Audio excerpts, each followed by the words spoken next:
Hello and welcome back to my channel. My name is Hannah Savita, aka The Woman in Wool, and on this channel we crochet, knit, and talk history. Why? Well, it's because true crime and makeup are oversaturated. Just kidding. It's because in 2016 I packed up my life into a couple little suitcases, moved my ass from New York to Dublin, and ever since then I've made it my entire personality. That is correct. And you can consider this channel a kind of exploration and love letter to my beautiful new home. Now that formalities are out of the way, let's get into it. Today we have a really special, kind of a unique video. I was invited by Ultan Moran, Digital Marketing and Heritage Officer at Glasnevin Cemetery, to take a private tour of Ireland's National Cemetery. I'm going to say cemetery a lot in this video. Take a shot for every time I say cemetery. Don't. Ultan and I have kind of known each other for a couple years now, ever since my first tour of the cemetery, when I first started making content and doing history stuff. They were nice enough to just walk me around and talk about it. And I have to say, Ultan is an expert at what he does. He has been a tour guide, and then he moved his way into the digital marketing space. He knows the cemetery inside and out like the back of his hand, and he has a true appreciation and love for what the cemetery is and represents. So no better person to take us on a tour. Now, for those of you wondering, Hannah, cemetery, isn't spooky season over?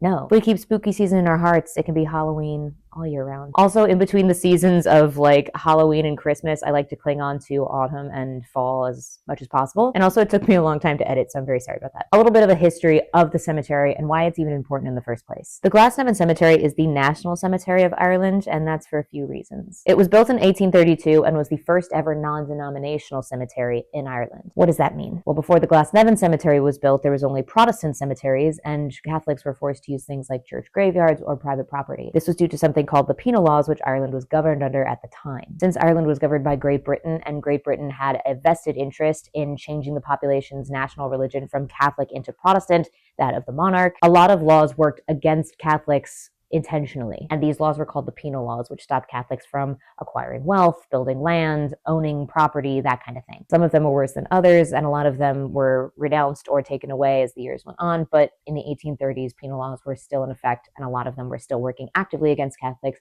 especially in things like burial and death practices, which, if you're religious, you'll know is very, very important. And a lot of the nation, most of the nation, was religious at the time. And heaven forbid you weren't Catholic or Protestant, in which case, good luck to you and yours. But this practice of not allowing Catholics and Protestants to be buried together not only kind of riled people up and made things difficult, but it also added to the political and religious tensions at the time, which were incredibly high and incredibly violent at that point in history. This was just another way to oppress Catholics and build tensions between Catholic people and Protestant people in life, was to oppress Catholics even in death. But then Daniel O'Connell came on the scene. Famously known as the Liberator, he advocated for Catholic rights and religious liberties, and religious equality, which was not a very popular concept to the oppressor at the time. Obviously, equality is never of interest to the oppressor, is it? Something I've learned in researching history is that equality and civil rights are never of interest to oppressors. But he was also a non-violent activist, which was very rare at the time, especially because a lot of the times non-violence didn't work. But with O'Connell, he was one of the few non-violent activists who did make a difference at the time. He was even the first Catholic member of Parliament, the governing body of Great Britain and Ireland at the time. So he was well respected in a lot of circles and was able to make a difference for Catholic rights. Even the main street of Dublin, which was formerly Sackville Street, is now O'Connell Street and sports a massive statue of Daniel O'Connell at the base, which has been there before it was named O'Connell Street, and it usually has a bird on his head. But this is in commemoration to our most successful non-violent Catholic advocate. But he opened up this cemetery in 1832, bringing religious equality and civil rights to death. And things like religious liberty and dignity in death became something that was very important to the cemetery, which I think is the most important thing. I think a lot of us, we expect dignity in death, a proper burial, the last wishes of somebody to be respected, a commemoration for the life lived. And in 1832, for a Catholic, if you didn't have your own cemetery, that was kind of a baseline neglect of that civil right that we think of today. And this is what he brought to Dublin and to Ireland in general. And because of the civil liberty and this kind of baseline of equality that the cemetery brought to Ireland, it became the National Cemetery of Ireland. And this was a massive step forward for both religious and non-religious individuals in the country, being able to practice your traditions freely and equally in death. So O'Connell, in bringing dignity and religious equality and practice into Ireland at the time, moved that needle forward in terms of progression and Catholic civil rights. So in the Glasnevin Cemetery, you don't have to be Catholic to be buried there. You don't have to be Protestant.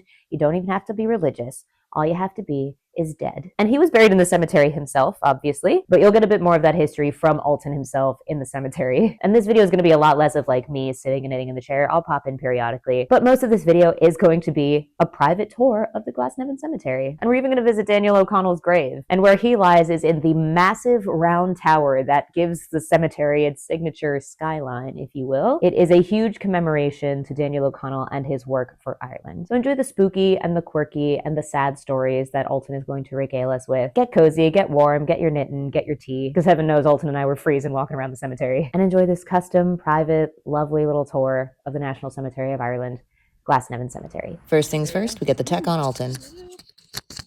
He is right here, Brendan Behan, and it's a tradition to always leave a pint of Guinness at his grave. No way. Yeah. Even though I'm pretty sure he was banned from the grave diggers at one point. And also I would not drink from that at this point. Also don't drink that. When I was doing a TikTok about him with Elena back there, we actually went into the grave diggers and asked if we could borrow a wine glass. And they were like, of course you can. So, does he have a cute little... Because it was a very well-respected playwright, for one thing. I mean, you can see there that the figure is writing. Yeah. He once described himself as a drinker with a writing problem. I've heard of this guy. Okay. Yeah. Okay. So he is probably the most famous literary figure that we have in the cemetery, because we did tend to export a lot of our best and brightest, like Joyce, and you know, they tended to, you know, escape all go to London. Get exactly. Yeah. Because you weren't able to get in trouble here. It simply didn't happen. There was no laws. No laws. But Brendan Behan, one of my favorite stories about him is that he was in Oxford, big conference, and they were debating the difference between prose and poetry. And an Oxford professor stood up and he gave a lecture of about half an hour about the, you know, minutiae of the difference between prose and poetry. And then Behan stood up and he decided to recite an old Dublin rhyme. So he said, "There once was a fella named Pollux who worked for Farrier Rollocks. As he walked by the strand with a girl by the hand, the tide came up to his ankles." He said that if the tide, that was prose, and then if the tide had been in, it would have been poetry. And he also has one of my favorite, like when you work in a cemetery, keeping in mind people's dying words is always a good thing to do. So he was in hospital here in Dublin, and a nun was tending to him, and his dying words as he lay dying were, "Thank you, sister, may you be the mother of a bishop." And then he died. Yeah, but as a nun, that wasn't all that likely, you know. Probably not gonna happen. Not gonna happen, but it is a very unique headstone, and it's a bit of a tradition, that it's a tradition in the cemetery for people to bring a pint of Guinness to his grave there. Is there ice in that, or is that nonsense? I don't think that's ice. I really don't want to know what that is. Yeah. Okay, well, let's have a closer look then. I think something has died in there. Very good. Here's a cool one. Did I show you this one last time? Or is what's on this side? So there's a story behind this. And it's kind of ironic that they're so close to Brendan Behan, who was fond of a drink. So I'll go this side then. Angles. Hey. Love me a headstone, you guys. This is the final resting place of the Dunn family. So this is James, and that's Anne. So she died a few years before he did, and he, in a very romantic gesture, commissioned this lovely carving for his deceased wife. So very sad. But if you look very closely, actually, it doesn't seem to be all that happy of a marriage, because that right there, you see the cross? Yeah. That is the Medal of the Temperance movement. So he was very much against alcohol. So yeah, no wine, no beer, no whiskey. Hated it all, thought it should be banned here in Ireland. So obviously that was incredibly successful. Anne, though, that's the wife, she wasn't part of the temperance movement. Okay? It's like a cool woman. Yeah, and she's holding there and pouring out a wine glass. And then also, cheeky. Whoopsie. Oh, he's got a little wine got a little bottle. friend there, yeah. And a little spider. And also standing on a wine bottle. So essentially what's happening here is James is lecturing his wife about the fact that he was so good. In his gravestone. Yeah. So basically forever, he's basically telling her off because he was so brilliant and she wasn't. Just like, I'm better than you. Yeah. So that was a really happy marriage, I'm assuming. God. Yeah. Cheeky bugger. Is she buried here as well? She's buried here as well. Oh, justice for, what's her name? Anne. Justice for Anne. I know. But also the fact that James is wearing a lovely suit and Anne looks like she's wearing her dressing gown. Oh. Just say you hate your wife. Like, just, yeah. Well, there's no wife. Option back then, I feel God. As though. Yeah. Speaking of Halloween. Oh, actually, I'll leave that as a surprise. We'll go around this side. This is actually probably my favorite grave in the cemetery. It's it was originally put up in 1832, the year the cemetery first opened. One of the first graves, and it's for Anne Carr. And it actually, the headstone itself tells a better story than I ever could. So here lie the remains of his niece Anne Carr, who on the evening of the 16th day of July 1832 was in perfect health at the setting of the sun, but before the morning light appeared had become stricken with that raging malady that caused so much affliction in our native land. Now, that raging malady was cholera, which first arrived here in Ireland in July 1830. Oh, that was the English. No, yeah, no, different malady. So this was cholera, which first arrived in Ireland that month. So she was actually one of the first victims of cholera. And it kind of gives you an idea that it was like it didn't discriminate between rich and poor. She would have been from quite a wealthy family, given the headstone, and was a young woman as well. But within a few hours of contracting it, she had died as a result. So it's reckoned in that first year that 20,000 people got cholera here in Dublin, and 50% of them died as a result. Why this is my favourite headstone, I know it's a bit depressing, but it's my favourite headstone. Well, because of that lovely way of putting it there. I feel as though that's a lost art, putting the entire life story on a headstone. But because of all the doom in Dublin at the time, the family actually commissioned on the opposite side there this very spooky little thing. Oh. Yeah. Oh, he's so cute. Isn't it kind of a cute little guy? A cute little skull. Yeah. Skull and crossbones, of course. Yeah.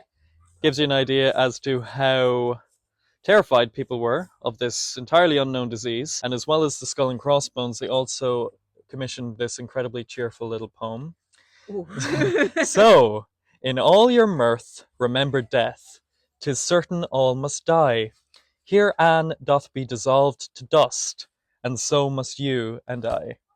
So that'll put you in a great mood. So goth. Isn't it? It's so goth. I love it. Yeah. Wow. So it turns out the 1830s were the golden years of being a goth. Yeah, I mean, well, fair. Yeah. Victorian goths are like the original. But when I first found out, I mean, I saw a picture of this headstone in an old book about the cemetery, and I was literally looking around here about 2 years ago for ages trying to find it, like meandering among the headstones. Where? Oh, there he is! Yeah, so poor Anne, but there you are.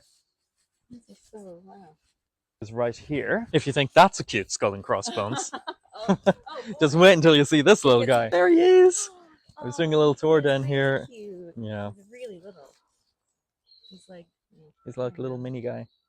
Well, that one right there, I was on a tour, I was giving a tour on Saturday, and Elfrida Kavanagh from the Gravediggers, she was on the tour, and she mentioned this one right here is actually the family who originally purchased the Gravediggers pub. Oh, wow. The O'Neills. It's always good if you get lost in the cemetery to have a gigantic tower here. Although the tower itself, one of the reasons why it was built so tall was so that it would be taller than Nelson's Pillar on O'Connell Street. Ooh, yeah. Cheeky. Very cheeky. Cheeky the Irish are. I know. Just a little bit. Just a little bit. Ooh, here's a good one to mention. This is the grave of a guy called Dr. Kerwin. Doesn't have a first name on the headstone. Dr. Kerwin, he was the city coroner, and he also was the doctor who was employed by the cemetery. So whenever the gravediggers were injured on the job, he would come out. So this guy, he was walking around the cemetery, 1860s, and the grave folks, the gravediggers, they had armed guards meandering around the cemetery at night, and they let the dogs off early. James Kerwin was chased around the cemetery by the Cuban bloodhounds that the cemetery had. So very slapstick, because he was trying to climb up on headstones to save his own life. He ended up climbing on that headstone right there for Sir Timothy O'Brien, who was a member of Parliament. Ultimately, that saved his life, because the dogs were only kept in a little gate here beside the Botanic Gardens. And so ultimately, he survived, raised a huge ruckus about the fact that these dogs had no real purpose anymore, because nobody was trying to grave rob or body snatch at that point. So the cemetery essentially got rid of the dogs. They sold them off. But I like the fact that when it came for the time for him to buy a grave in the cemetery, he deliberately chose right here, because that grave right there saved his life, and so he wanted to buy a grave very near it. So basically, if you ever are being chased by dogs, just make sure you're near a headstone and you'll be fine. A really big headstone. Yeah, and someone on my tour did ask whether or not that's meant to be a representation of a dog, but no, that was the Lamb of God. Or like a capybara. A capybara. He loved capybaras. His favorite animal. This is probably the least cute skull and crossbone. This is really goth. We don't actually know who's buried here.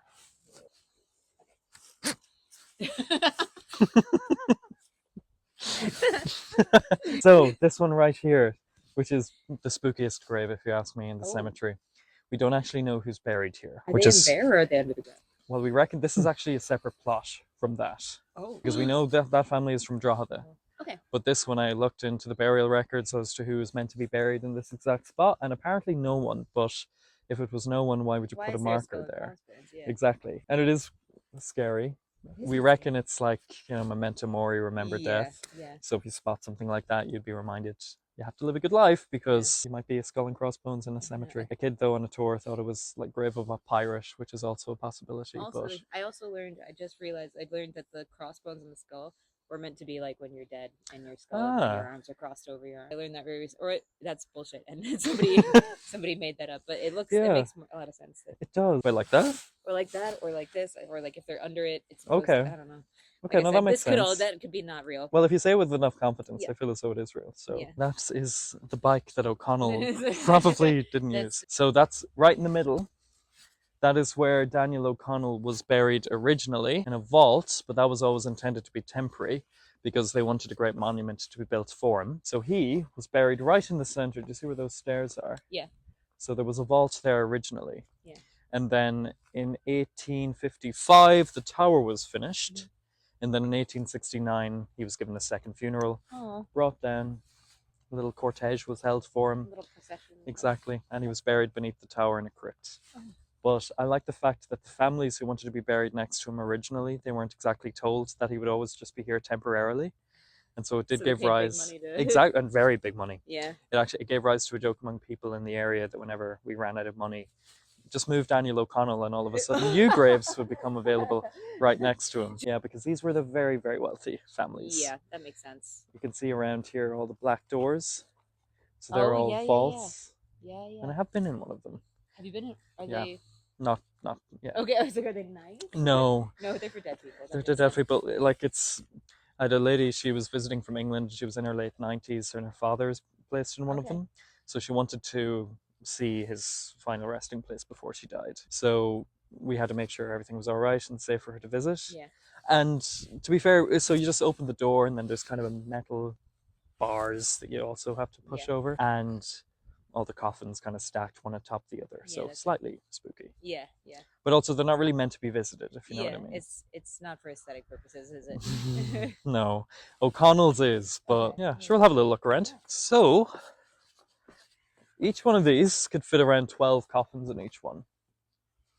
Wow. So pretty cool. 12. And there are still some available. So I think the plan is to eventually have new crypts going all the way along here as well. So new crypts around. Yeah. So on the other side there are quite a lot of Italian families. Okay, like that. A lot of the Italian families in Dublin who set up chip shops, funnily enough. So you'll notice a lot of familiar names there. Wow. Mazzonis and all. I'm pretty sure, actually. Yeah. So originally, the crypt would have been right here. Okay. It's a good view of the tower, actually, him being right there now, of course. But originally, he was placed in a crypt right here, and he had an obelisk above his grave. And it's one of the mysteries of the cemetery because we don't know what happened to it. It's gone? Completely vanished, yeah. So somebody might have taken it home. It's in somebody's back garden now. Yeah, so the case of the missing obelisk. Whoop. Oh, you have heels on, do you? Whoopsie. I always have this. You're well used to it. So I don't think there's actually anyone in any of these. Okay. But yeah, this is cool. And so you can theoretically bury somebody in some. Theoretically. Would you? Would you want to? I don't know. It is kind of atmospheric, I suppose. But you see, I'm not entirely sure if there are any burials in here. It's unusual for them to be boarded, or not boarded, but bricked up like that. Yeah. But it is certainly a unique part of the cemetery. It is. And this is where he was before. This is, pretty much exactly where we're standing right now, kind of halfway. So an entrance through here, and an entrance through there. But as I say, the cemetery thought he deserved a grander final resting place. Wow, okay. And so that's why the tower was built. Wasn't it true that he did not think that he deserved a grand resting place? And the funny part about the tower is that he would have hated it. No, well, I think I remember there was somebody on a colleague's tour who said that because O'Connell was seen as such a saintly individual, that he wouldn't have liked a big monstrosity like the tower above his grave.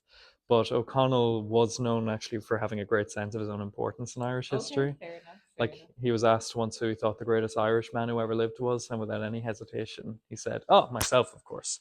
So I'm sure he would have loved the fact We all know one of those. that he had a tower. In That's fair. fact, he probably would have wanted it taller, to be honest. Okay, fair. Yeah, maybe, yeah, with a revolving restaurant. With like a coffee bar. Exactly, yeah. So no, I think he probably would have been happy enough with the tallest headstone in the Okay, fair. cemetery. He probably Fair. would have thought, that's fair. I deserve To be that. fair. I think Yeah, you he did set up the might cemetery as after well. all, You so I might think he as well. deserves it. Okay, we'll have a little look around here and see what the story is. That was where the first High Commissioner for Canada and Ireland was. So the first Canadian ambassador, John Hall Kelly.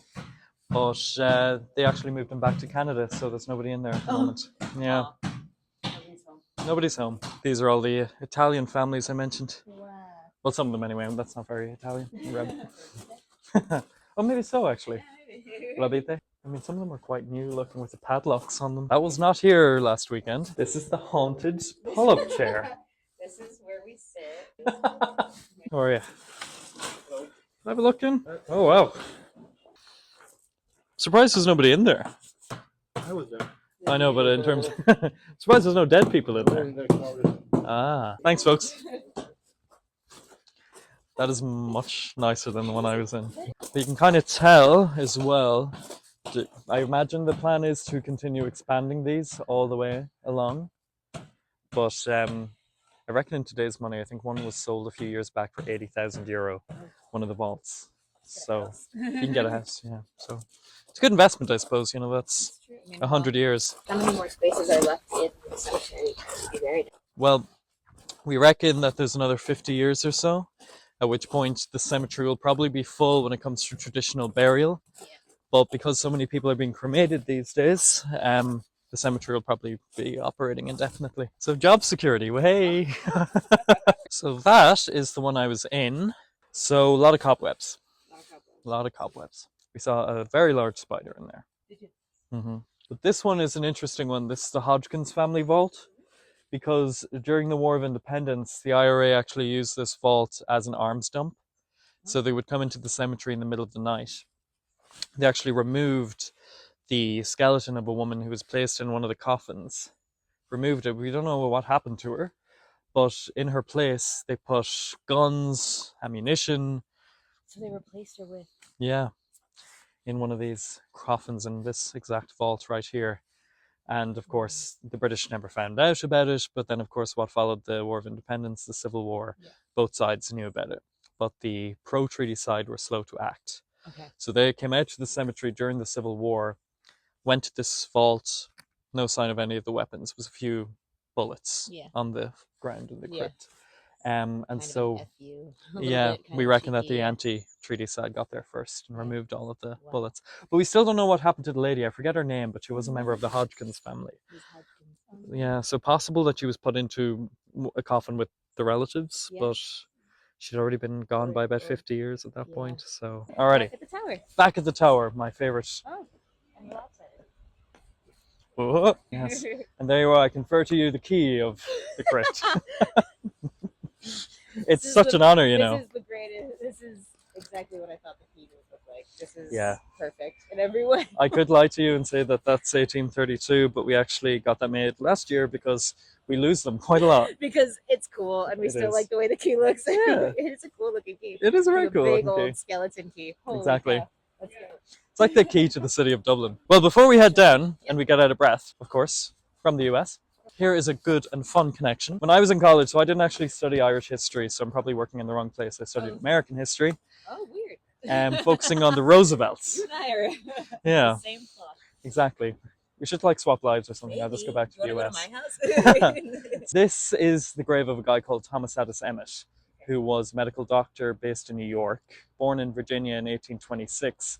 And on a headstone, I like the fact that, people are free to exaggerate sometimes. So it's your life. Exactly. So why let the truth get in the way of a good story? Exactly. So, founder of plastic surgery. Yeah. Was he? No. But during the American Civil War, he did pioneer a lot of medical techniques to put soldiers back together who had been grievously injured in the conflict.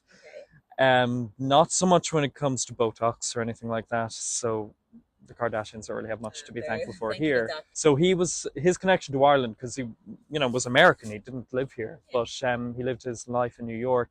He was the grandnephew of Robert Emmet, who was one of Ireland's great rebels. And so when he died in 1919, his family knew that he wanted to be buried here, and he made a wish that he wanted to be with right here actually, beneath this monument in the land of his forebears. So that's what he wanted. Yeah, it's quite a romantic idea. It is a very romantic idea. We're very romantic people. Indeed, Of course, yeah, famously. We just famous, just good at making stuff up. Of course, well, writing what we want to. Well, that's Irish people are like that as well, I think. But interesting fact, and this is a fact about him, which I found very interesting, given what I studied. This man delivered over 1,000 babies in New York City. He set up a children's hospital. Oh, wow. And one of those babies was the future US President Theodore Roosevelt. No way. So Teddy Roosevelt, as a baby, was his doctor, delivered. Yeah, his practitioner. Wow. Exactly. So there you go. And it's the tallest Celtic cross in the cemetery too, because American. Because Americans, because we're gonna do it bigger than everybody else. Exactly. Yeah, very tall. It is an incredible work of art, though. All right, do you want to try to open up? Yeah. Oh my god. It is tricky. So. Is it? Yeah. Okay. Oh wow. Okay. It took me a lot longer than that. My first pure natural. Yeah. In we go. So here we are. This is Daniel O'Connell's final resting place, of course. This is a sarcophagus, and right through there is his actual coffin. People are always quite surprised that they can see it. And as you know, you can, so let's tap for good luck. Is it? Oh yeah. Which again, very Irish. Wow. Yeah, very close relationship with that. Of course, yeah. Well, that's exactly why. I mean, people can be a bit skeptical, not skeptical, cynical about the fact that you can tap the coffin and we say it's meant to be good luck. But that is exactly the reason why the gaps were put in the sarcophagus to begin with. So people would pay their respects in that particular way. Do you think that's a Catholic thing, or do you think that's an Irish thing? Oh, definitely an Irish thing. Yeah. Like, I know the open casket thing is a Catholic thing. My family's Italian, and everything was open casket. Oh yeah. But like I never touched a coffin for good luck, to be fair. It is interesting. Like when it comes to, obviously it's not an exact science, but whenever you're doing a tour with people from around the world and kind of trying to guess, okay, which people from which country are going to tap it and which aren't. So Irish people always do. Always have. Always. Okay. Americans always do. Really? Yeah. Okay. British people do tend to as well. German people never. Really? Absolutely not. Really? Refuse to. Very reserved. Yeah. Well, Daniel O'Connell's heart is missing, but one of the potential things that happened is, well, give you an idea. Do you see where it says there, "My heart to Rome"? Okay. So when he died, he was en route to Rome to meet the Pope. And he had made a dying wish, and that was the dying wish: my body to Ireland, my heart to Rome, my soul to heaven. And so his body was brought home. That made sense. Second part, though, there wasn't enough time exactly to ask him, do you mean that literally or maybe as a poem? And so his followers decided to take him at his word, opened his chest, they removed his heart, and they placed it in a silver casket, which they sent to Rome, to the Church of St. Agatha, which is where Irishmen went off to become priests. It was called the Irish College. And it remained there for many years where people could pay their respects until the Bank of Italy next door. They were expanding their premises, and they had purchased a bit of the land where the vault containing the heart was. Two Irish novices went to retrieve the casket, and no sign of it anywhere. And so it's reckoned either that somebody saw a very shiny silver box and stole it, or that it's somewhere still now hidden in the Bank of Italy's vaults. Wow. Yeah. Okay. So. I mean, yeah, that's a possibility. Wow. Yeah, a bank with a heart, though, that's a bit of a stretch. But I would reckon that it probably was just stolen down through the years by somebody who didn't realize that it contained a heart inside it. But who's to say? Here we go.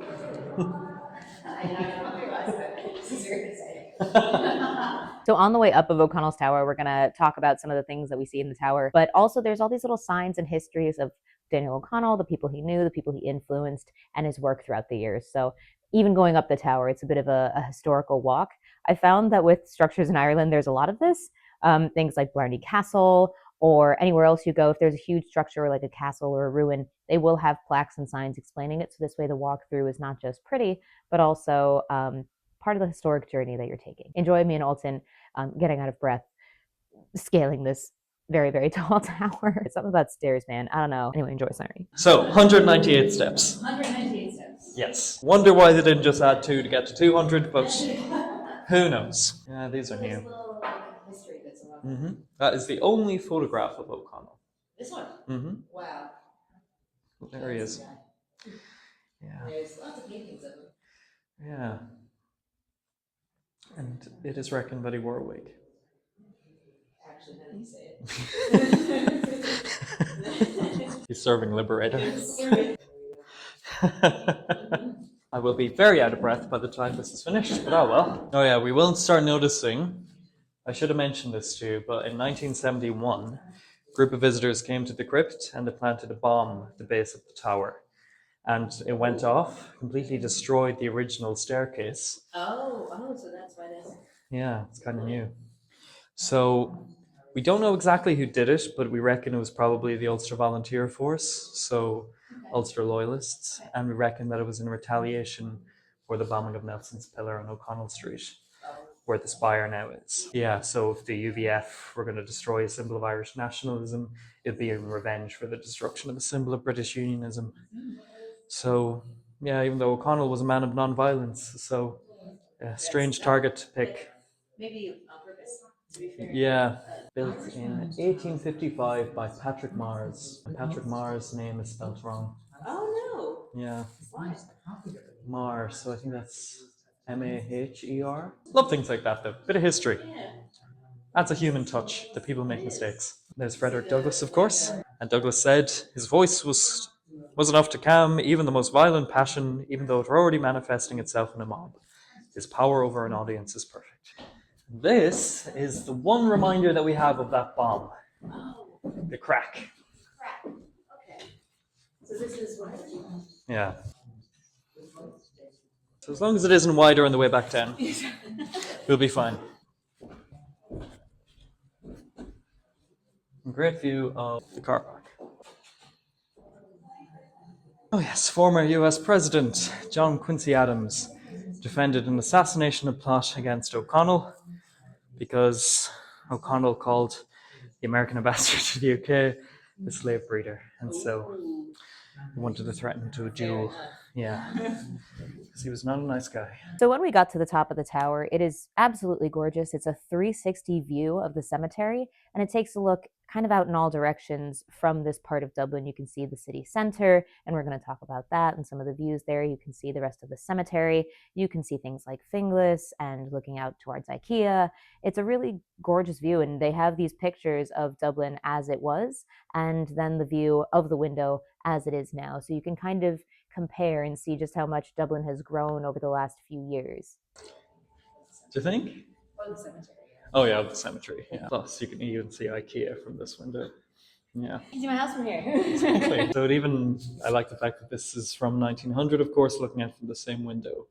So before and after, I suppose, by simply looking up. You can see how Dublin has expanded so much. It was in the middle of farmland when the cemetery first opened. Yeah, so 55 meters up. So what's that, 100 and... Good. Cut that bit. 55 meters. 55 meters. Yeah.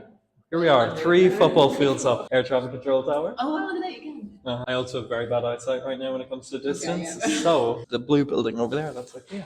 Oh, no way. Yeah.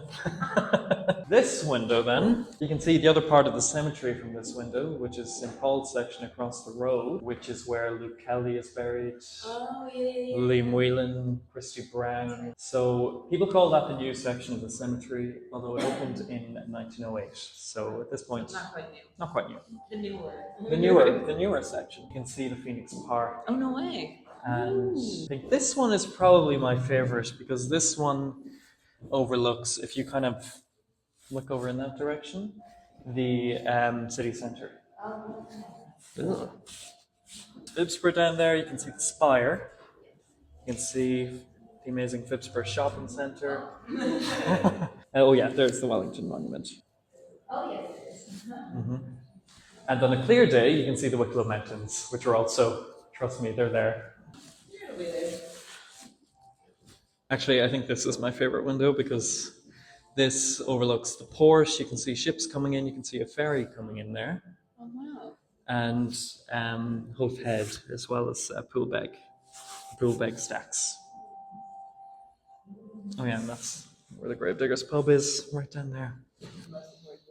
Absolutely. Did you guys go to the Gravediggers pub a lot as No, staff? I haven't been literally in about 3 days at this point. Oh, no. So I know, terrible. Yeah, I know. It was actually, they put up people from the Gravediggers were on my tour on Saturday, and they put up a reel on the official Gravediggers Instagram, which was perhaps the happiest day of my life. So it's an amazing structure, and it's a great thing to have in the cemetery. Mm. And it's because it's a round tower, that's why it, survived the explosion, because the explosive force would have vumped upwards and out through the windows. So it's like shaped like the barrel of a gun. So fortunately, it remains standing. But also you can tell, and it's a meter thick, the walls here, so. That's true, very, very thick. Which I'll have to find, first of all. This is something not a lot of people notice. Graffiti. Oh yeah, here's some. So this goes back to 1915. If you look very, very closely there, we do discourage graffiti. Wow. But if it's over 100... 1915. If it's over 100 years old. Yeah, it's kind of historically interesting, I suppose. This one, you see there, S. or Bitter, 1894. So, and right here, this one is very interesting. So, EH, 1862. 1862. So 30 years after this. Yeah, but before O'Connell was only moved here in 1869. So I was surprised by that because... Is the tower here?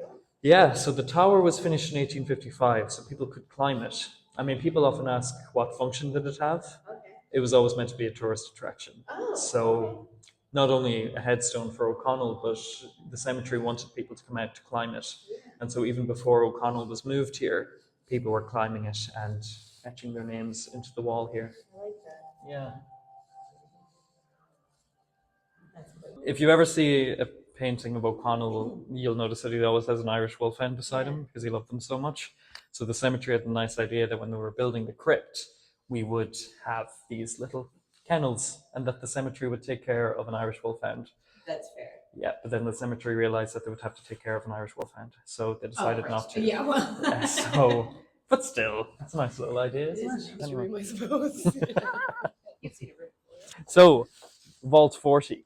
Okay. So that is the Meldon family vault.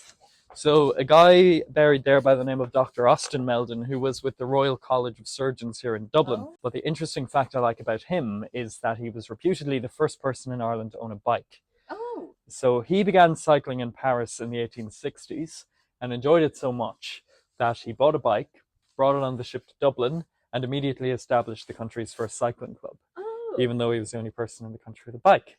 So he didn't make many friends initially, I would imagine. But he also married a woman by the name of Catherine Pugin, who was from a wealthy English family. And her father was Augustus Pugin, who was one of England's most well-known and most celebrated Gothic architects. So he designed many Gothic structures, cathedrals, churches, and the rebuilt Houses of Parliament in London, including Big Ben. Oh, wow. So that's the great thing about working here, is that you're constantly learning new things about people. Yeah, so this is a story I only heard relatively recently, about a year and a half ago. It is a bit corny, but 1.5 million people are buried here, so you have 1.5 million stories, and you're constantly finding out new ones, which is the nice thing about working here, I think. Yeah. Now it's at this point we cross the street into the new section of the cemetery, and Ultan will explain where that comes from, but this is us just crossing over into the new section. There's an interesting one. That's Liam Whelan, who was a footballer with Manchester United, who died tragically in the Munich air disaster in 1958. He was from not too far away in Cabra, and as I say, you'll never see his grave without any of the scarves, Yeah, people still remember him as well, 1958. While we're looking, I might give the desk a ring, because I do want to show you a guy called Bill Stevens. So, very interesting grave here in the cemetery. This is the grave of Luke Kelly of the Dubliners.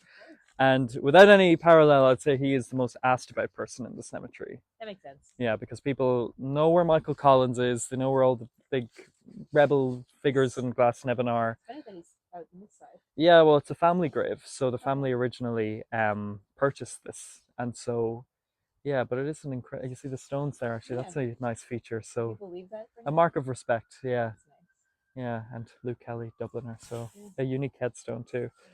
And a little picture of him there. Because Dubliner, it's the name of his band, but at the same time, he's also A Dubliner. a Dubliner, which is Exactly. something he wanted to be remembered for. So. Exactly. And pint of Guinness there, left warm. Oh, there you go. Mm. This one's empty. So. This one's empty. So, but yeah, so literally every single day people come up to the museum and ask, oh, where's Luke Kelly buried? So we always say that he's, and we don't really come down here on tours all that often, so we have to direct people to his grave. Yeah. Certainly one of the most admired figures that we have in the cemetery. Yeah, this part of the cemetery, so it has its origins, funnily enough, with the Gravediggers pub. Oh. Because that was the original entrance to the cemetery where all of the funerals used to come in. And the pub opened, as you know, in 1833, the year after the cemetery did. Yeah. Very smart. And initially things were going great. You know, they sold O'Connell's Sons ale instead of Guinness, because Guinness was seen as the Protestant porter. Yeah, so a bit of politics there. So things were initially quite good between the cemetery and the pub, but then mourners began stacking coffins outside the gate of the cemetery while they were in having a few drinks. It wasn't a good look for the cemetery at all. And then also it became known as the Gravediggers because our own staff members would spend all day in there. That is why this new gate was built along the Finglas Road here in the 1870s. This land across the road was purchased by the cemetery purely to prevent the construction of another public house, another pub outside the new gate. And that sounds like I'm making it up, but in the minutes of the committee meeting, They really said that. They literally say the land is being purchased to prevent the construction of a public house in which intoxicants can be served. We didn't even end up burying exactly. Yeah, so I'm very loyal to the cemetery, but you know that was a bit of a strange move to make. But the cemetery waited about 30 years. So this land was purchased in the 1870s between the two railway lines here, but it went unused until 1908, which is when burials began here in St. Paul's section of the cemetery. So this was literally like just blocking any other options. Yeah. So that's why this end of the cemetery, I mean, even people in the local area call it the new section, even though 1908, it's not all that new at this point. But a lot of interesting, in terms, quite young. Quite young, you know, it's very new. Yeah, absolutely.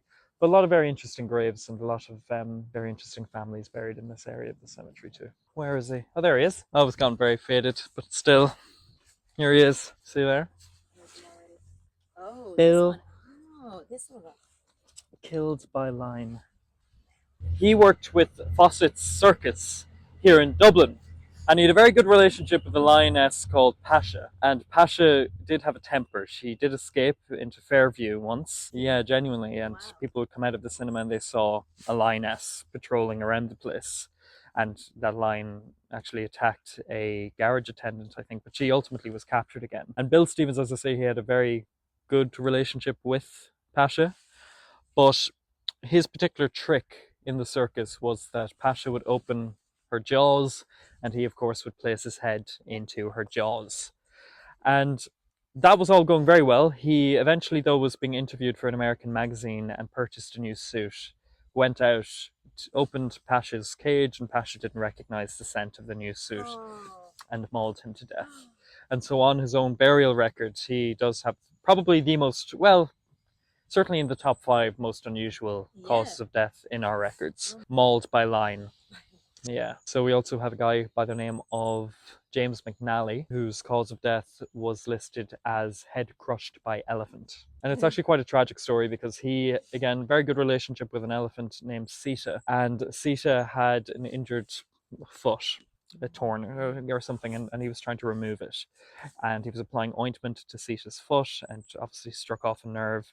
Sita knocked him over with her trunk and the foot came down on his head in front of his son as well. And his son knew that, well, first of all, the elephant wasn't acting aggressively, she was in pain, and then also that his father had great love for elephants and wouldn't want Sita to be killed, but the decision was made. And so, but they taxidermied her foot and used it as an umbrella stand in the zoo. They weren't big on animal rights back then, sadly. I mean, that's the sort of story when you hear it, you think that's a very quirky story, and then you actually tell it and you realize that's actually incredibly depressing. It's actually very sad. It's very sad. Well, it is a cemetery after all. Now, with that incredibly sad ending, I am going to start the bloopers of this video, just to cheer you up a little bit. But before you enjoy the bloopers of me and Ultan falling around a cemetery, please like and subscribe. I love making these videos. I love exploring history. I think what I'm doing is fun and important. I want to make this my whole life. And by liking and subscribing, you can help us do that. And if you want even more, you can subscribe to my Patreon. You can follow me on Instagram and TikTok, where I make short form videos. Or if you just stick me on the background while you're making dinner, liking and subscribing tells the algorithm that that's what's happening. So like and subscribe, and you can follow the Glasnevin Cemetery here on all of their channels. And now enjoy the lighter side of touring a cemetery, which is the living making a joke of themselves. Thanks for watching, and I'll see you in the next one. Bye-bye. Bye. Bye-bye. Careful of whatever that is. Yeah, let's not. People who do recipes on their gravestone. Oh, that's clever. Part of the charm, although maybe the moral of the story is if you find a moldy glass of Guinness in a cemetery, maybe don't drink it. I think something has died in there. Stay right there. TV. Yeah. While you're on YouTube. You could be famous. No, look at you. Oh, to Go be a turn squirrel in a around. graveyard. I know, that's the dream right there. So they obviously didn't have marriage counselors back in the day. In the grave, maybe. There would be angry comments. I put up a video about that and somebody commented saying that I'd be driven to the drink too if I was married to him. He seems like really fun. I know, it's meant to be scary, but it's really cute. It's like, beware. Ah. But yeah.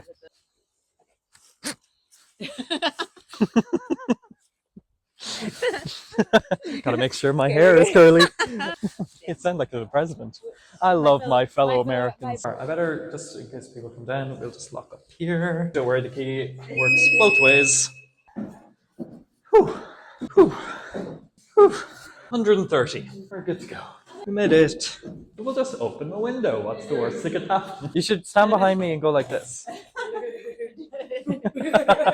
Expecting a bicycle. No, I was just imagining while you were zooming in. I just went, ah.